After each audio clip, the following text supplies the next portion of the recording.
Hoje se divulgou que o Obama tinha assinado um decreto secreto, uma ordem secreta, para que o governo americano desse apoio aos rebeldes da Líbia, não agora, que foi oficial o negócio, desde muito antes. Pior, saiu do net dele a identidade de dois dos técnicos que elaboraram a doutrina na qual o Obama está se baseando para isso. Os dois são agentes islâmicos. Uma é até uma antissemita fanática, louca, negadora do Holocausto, está lá na assessoria do Obama botando mais merda na cabeça dele, como se fosse preciso, como se ele já não fosse uma central geradora de merda, né? Então é essa gente que está lá pilotando o Obama. Agora, a coisa mais bonita é o seguinte, que o Obama, tal como fez antes dele o Lyndon Johnson, como fez o Clinton, ele conduz uma política que é anti-americana, mas a conduz através de meios americanos. Então, o resultado, ele provoca revolta contra o imperialismo americano, contra a imposição do poder americano, na mesma hora que ele está debilitando esse poder. É uma coisa incrível. O Clinton fez a mesma coisa com o Plano Colômbia, onde ajudava a Colômbia a combater o tráfico de drogas, com a condição de que as entidades políticas, as organizações políticas não fossem tocadas.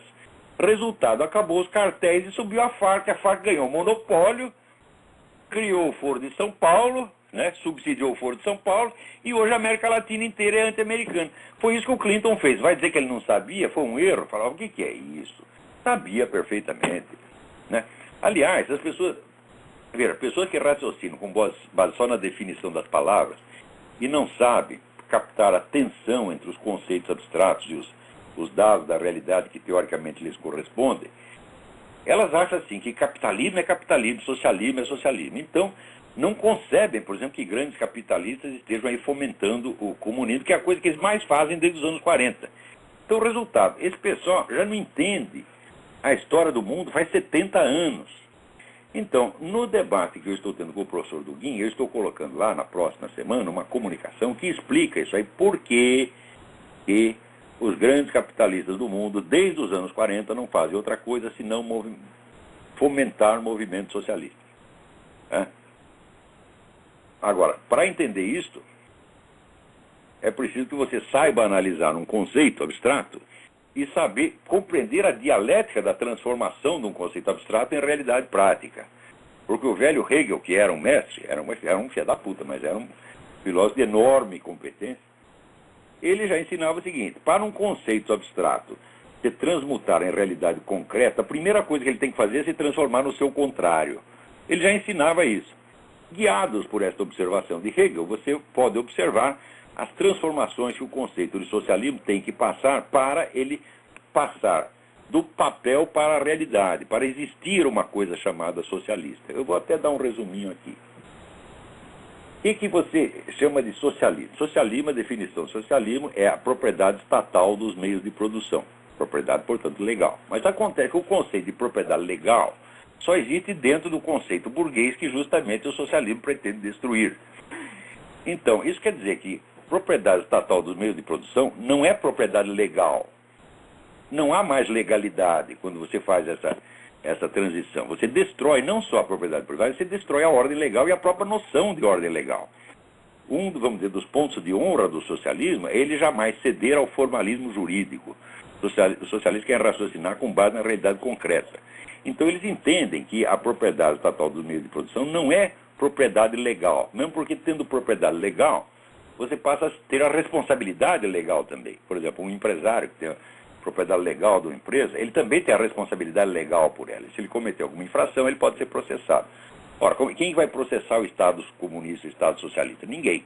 Então, o Estado socialista, por definição, ele se coloca acima da ordem legal. Então, o que ele busca não é a propriedade legal dos meios de produção, e sim o seu controle efetivo. É o poder sobre ela, não a propriedade legal. E, ora, a experiência socialista demonstrou, primeiro, que a estatização completa dos meios de produção é impossível. Porque, como demonstrou von Mises em 1922, né, se você elimina o mercado, você elimina os preços, as coisas não têm preço, então precisa o governo controlar os preços. Ora, que ser humano pode calcular os preços de todas as coisas que existem. Ninguém pode fazer, só Deus pode fazer isso. Até Santo Tomás de Aquino já dizia que o preço justo é o preço do mercado, porque é um cálculo que foi Deus que fez, ninguém mais pode fazer, né? Ninguém pode ter o controle disso.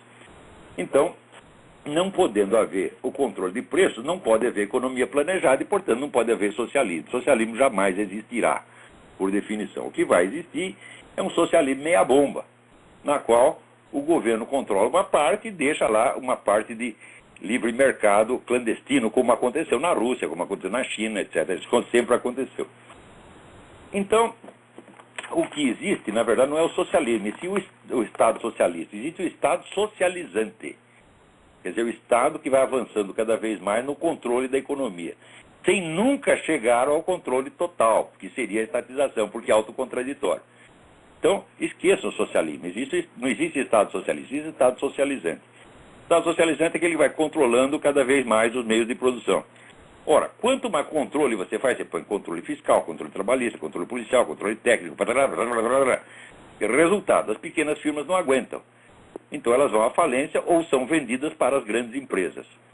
Então, quem é que ganha com o Estado socializante? Os grandes capitalistas.